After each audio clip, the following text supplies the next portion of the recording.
Pessoal, tudo bem com vocês? A paz do Senhor Jesus, espero que esteja tudo bem com vocês, como aqui está comigo. Me chamo Josué, sou professor da Escola Dominical aqui da Canaã de Maracanaú. Para mim é sempre um prazer, um privilégio estar aqui ministrando aula aos adolescentes. Não é fácil ministrar online, sabemos da dificuldade de gravar, do horário, mas enfim, o nome do Senhor deve ser sempre glorificado. Nessa aula nós iremos falar sobre a aula de número 4, o pecado original. Você pode perguntar desde o princípio, vixe, mano, então quer dizer que tem pecado falso? Não é bem isso, né? A questão de ser original é porque como ele veio a surgir, o que é o pecado de fato. Então nessa aula com certeza iremos crescer muito a respeito desse conhecimento, dessa situação, que se perpetua na humanidade, e vamos saber também qual é o antídoto e como agir diante de toda essa situação. Então eu te peço que você fique aí até o finalzinho e com certeza nós seremos edificados pela palavra do Senhor, certo? Vamos orar, vamos falar com Deus. É importante a gente falar com o Senhor antes de tudo. Feche os teus olhos, fala com o Senhor juntamente comigo.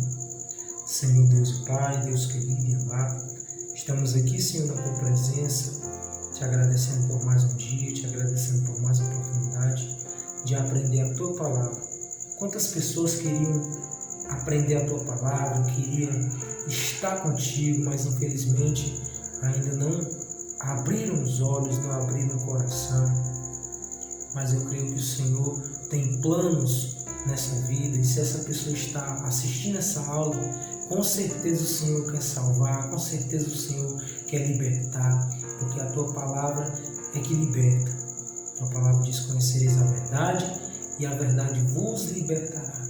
Então Deus, vem libertar-nos, vem nos ajudar a entender a Tua vontade. E é isso que nós choramos. Fica conosco, nos dá uma aula maravilhosa na Tua presença, e quem crê diz amém e amém e graças a Deus. Então pessoal, vamos lá. Como a gente falou, vamos falar sobre o pecado original, como se originou, como ele chegou até nós, seres humanos, onde foi que ele surgiu primeiramente. Então, vamos usar a Bíblia Sagrada como referência para que a gente não fique apenas nas nossas palavras, certo? Então, vamos entender o seguinte, que o pecado, ele teve início no céu. Por incrível que pareça, o pecado veio de lá, porque um anjo que era querubim ungido, que fazia parte de um alto escalão no céu, ele simplesmente se rebela contra Deus, ele quer se exaltar e ser maior do que Deus, e como Deus não divide sua glória com ninguém, o expulsa de lá.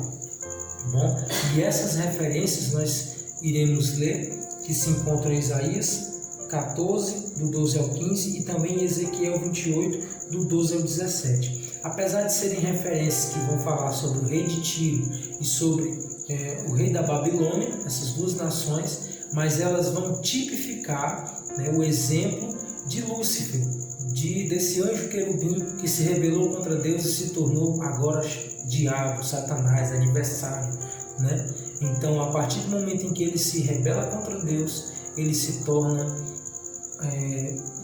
o maior inimigo, não de Deus, mas nosso, que somos criaturas, feituras do Criador, obra-prima do Senhor, em quem Ele nos ama, somos filhos. Então Ele quer, de uma certa forma, atingir Deus, querer entristecer Deus, nos fazendo errar o alvo. Então a gente vai entender que o pecado se originou primeiramente no céu, e como o pecado não podia ficar lá, Deus o expulsou, certo? Como a primeira leitura, para nós entendermos melhor essa situação, está lá em Isaías 14, 12. Se você está com a tua Bíblia aí, vamos abrir para nós lermos e entendermos essa referência. Bom, já estou com a minha Bíblia aqui marcada, então eu vou começar a ler, que vai dizer o seguinte, Isaías 14, do 12 em diante.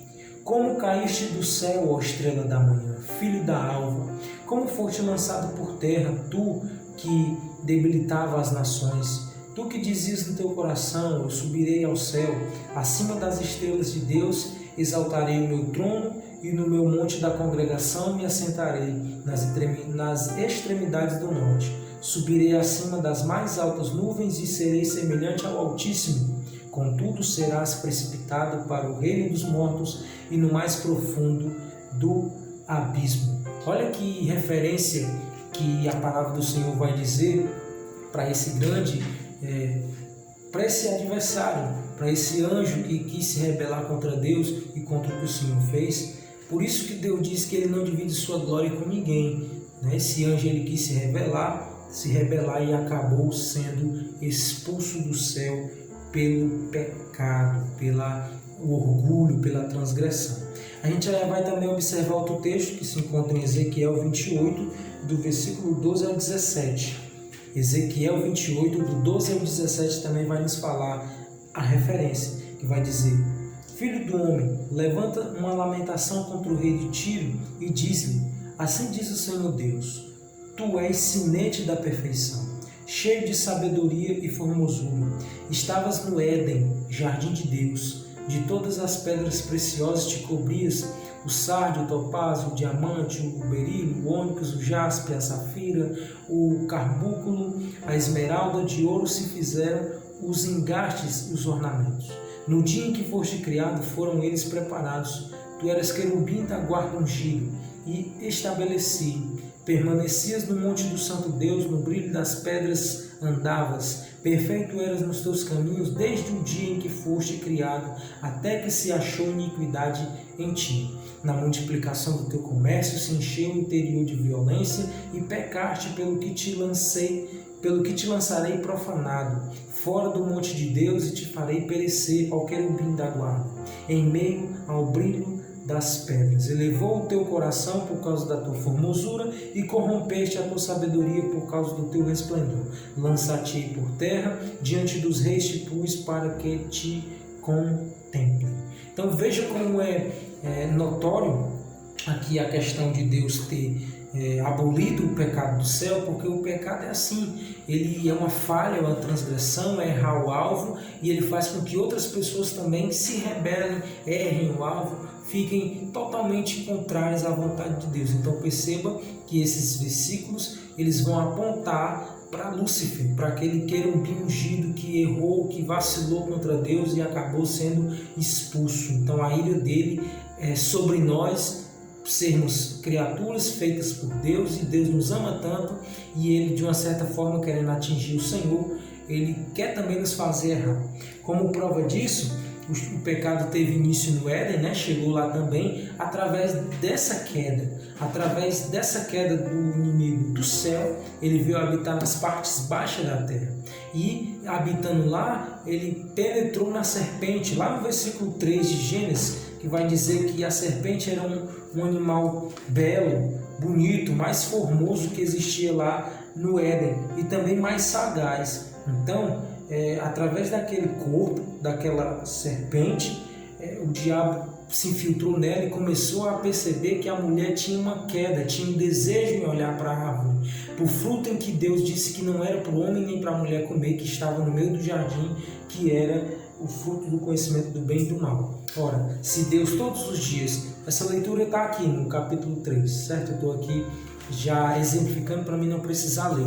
Mas se Deus já tinha dito para eles que eles não precisariam comer desse fruto, é porque Deus, a palavra vai dizer que todas as tardes, pela virada da noite, pela virada do dia, ele ia lá, conversava com o homem, conversava com a mulher, quem sabe explicando seus planos, seus propósitos para a vida deles. Mas eles, infelizmente, tinham uma decisão a ser tomada, ou confiar em Deus, né, como era para ser feito, mas eles preferiram, infelizmente, dar ouvidos a um desviado, dar ouvidos a alguém que perdeu a glória, dar ouvidos a alguém que não tem mais comunhão com Deus. Por isso que é perigoso, adolescente, jovem, ou você que me ouve, dar ouvidos a quem não anda com Deus. É por isso que é perigoso você estar dando ouvidos para aquele que não tem intimidade com Deus, para aquele que perdeu a glória de Deus. Porque quando essa pessoa se deixa ser usado, ela passa a ser usada, se deixa ser usado pelo mal, ela passa a ser uma ferramenta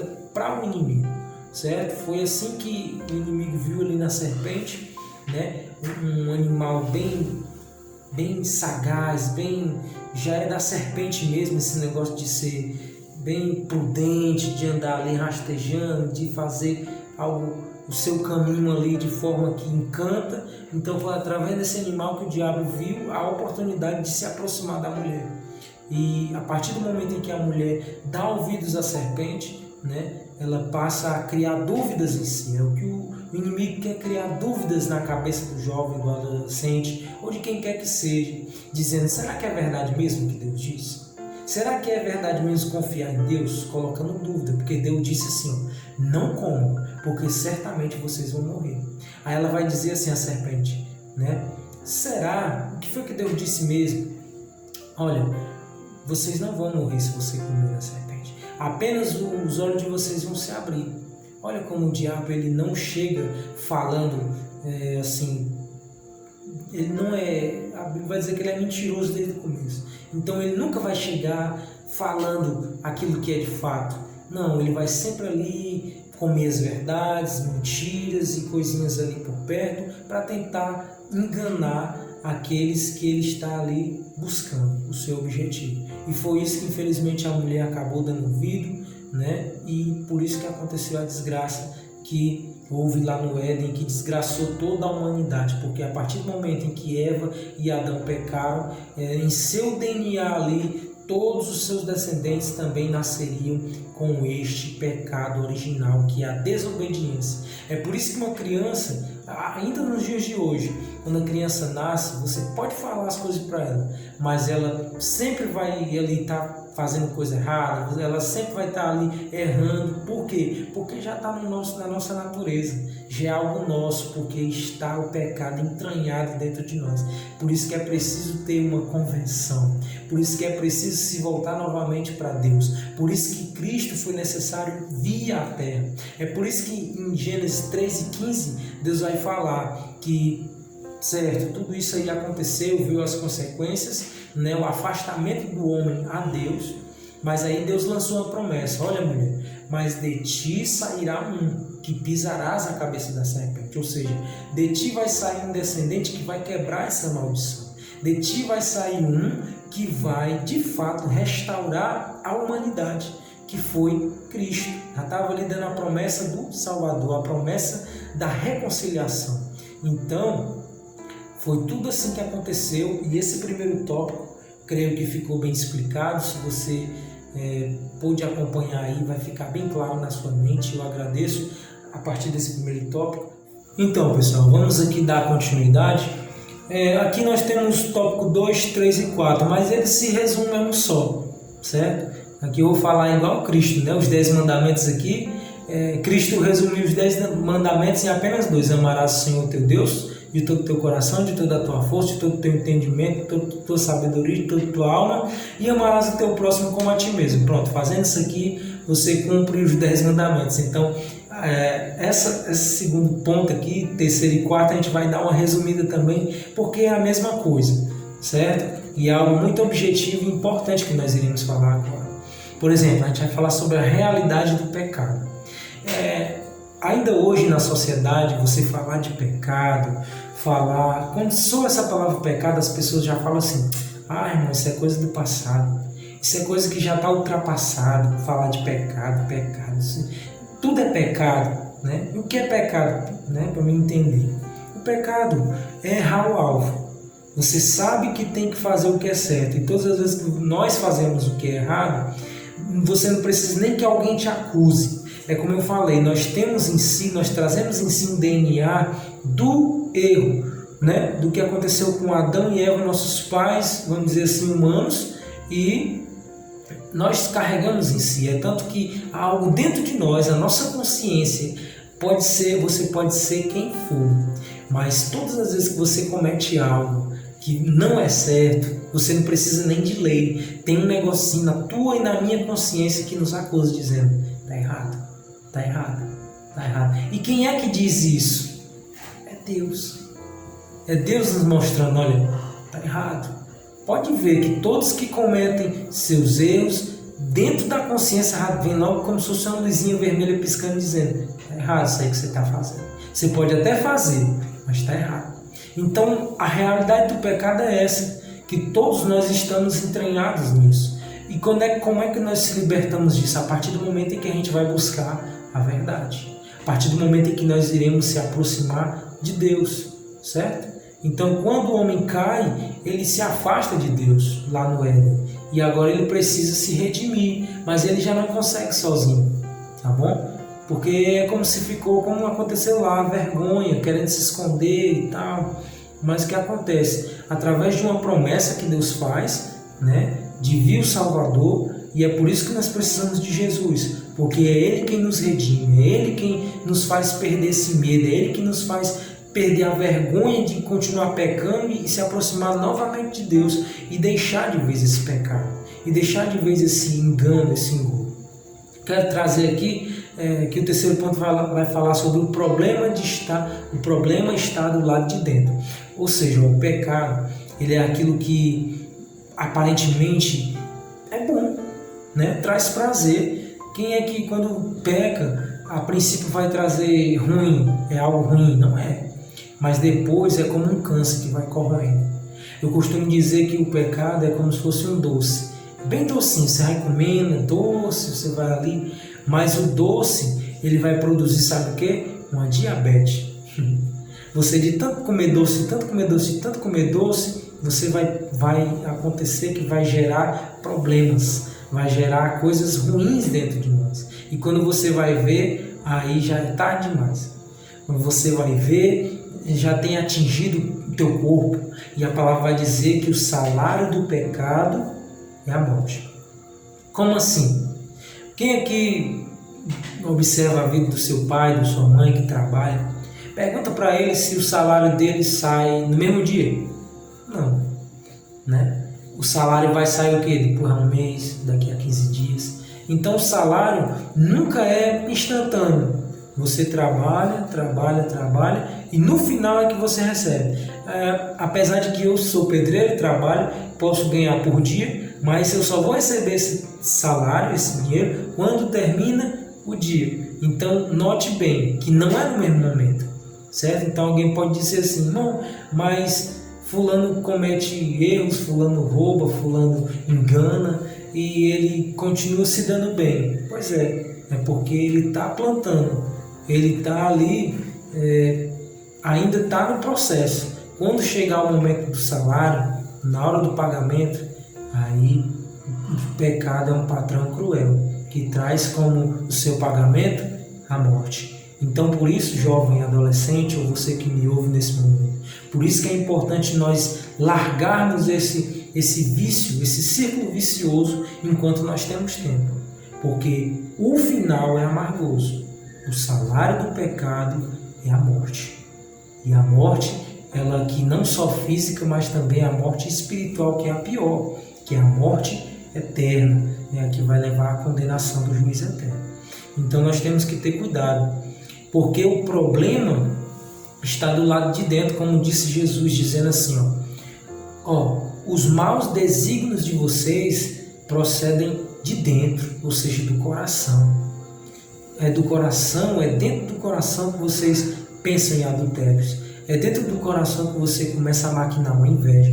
É dentro do coração que você começa a imaginar um roubo. É dentro do coração que você começa a imaginar coisas terríveis que por fora ninguém imagina que nós estamos pensando ou fazendo. Mas dentro do nosso coração pode estar sendo ali gerado algo ruim. Tiago vai dizer assim, que o pecado, ele é uma cobiça que gera em nós. E essa cobiça, depois que ela se manifesta, depois que a gente coloca essa cobiça em prática, ela se torna um pecado. E o pecado, depois que ele é gerado e consumado, como se fosse uma mulher em gravidez, e depois que nasce, dá à luz ao pecado. E o pecado dá à luz, o pecado gera a morte, né? Então, quando nasce ali, gera a morte. E essa morte não só física, mas também espiritual. O salmista vai dizer que um abismo chama outro abismo. É por isso que existem pessoas tão acorrentadas que não conseguem, às vezes, quer até se sair, mas não tem forças, porque o pecado, o erro, o engano, ele faz isso. Ele te deixa você se aprofundando, e quando você menos espera, você se encontra numa situação que parece não ter mais jeito, só parece. porque há um jeito sim, há uma solução sim, é o sangue de Jesus, é o Cordeiro de Deus que tira o pecado do mundo. Certa vez João Batista, batizando nas águas, ele levanta os olhos e vê e diz: eis aí o Cordeiro de Deus que tira o pecado do mundo. Que coisa linda, né? Que coisa maravilhosa em saber que há uma redenção, há um Cordeiro que tira o pecado do mundo, há alguém que quer retirar esse peso. Um certo irmão Ricardo, nosso colega, amigo, uma certa vez, ele falou algo muito importante que até hoje eu gravei. Ele disse o seguinte, que nessa situação, o homem ele chega diante de Deus e apresenta, não tem nada para apresentar diante de Deus. A única coisa que ele apresenta diante de Deus é o seu erro, é o seu pecado. E o Senhor, como solucionador do problema, ele tem a proporcionar o perdão, a reconciliação. Então, o que é que cabe a nós pecadores? Mostrar que somos pecadores, que erramos, que falhamos. E o Senhor vai estar apto a nos perdoar. Agora, quando a gente não quer demonstrar, quando a gente não quer se aproximar de Deus para que isso seja resolvido, aí é que mora o perigo. Porque a gente vai carregar algo que não é mais necessário carregar, que é o erro, o engano, o engodo. Não precisa mais carregar isso, porque tem alguém que quer tirar esse fardo. Agora, o inimigo, como aqui foi falado, o diabo, né, que foi lançado por terra, ele coloca na cabeça das pessoas que a pessoa não tem jeito não, você tem que viver assim mesmo, vai iludindo, vai enganando, vai criando correntes para que a pessoa não abra os seus olhos e seja liberta e seja salvo pelo Senhor. Então, não adianta, como vai aqui no ponto 4, não adianta brincar com fogo, porque quem brinca com fogo acaba se queimando, certo? Então, já dizia até os antigos, quem brinca com fogo mija na rede. Então, tenhamos cuidado, brincar com aquilo que não edifica. O pecado ele não está de brincadeira, o diabo ele não está para brincar, ele não brinca de ser diabo. Ele veio realmente para matar, roubar e destruir. Mas o Senhor veio para dar vida e vida eterna. Então, em nome de Jesus Cristo, essa aula é para nos ensinar sobre o pecado original e que há um Cordeiro que quer tirar e vai tirar o pecado daqueles que acreditam nesse Cordeiro e vai os levar para uma salvação e uma redenção eterna. Aqui eu agradeço essa oportunidade, é uma aula bem objetiva, bem clara, que você tenha sido edificado, que você tenha sido abençoado. E se você se sentiu assim, compartilhe essa aula. Faça com que outras pessoas também sejam abençoadas pela palavra do Senhor. Amém? Assim eu agradeço e me despeço em nome de Jesus. Que Deus te abençoe. Fica na paz do Senhor.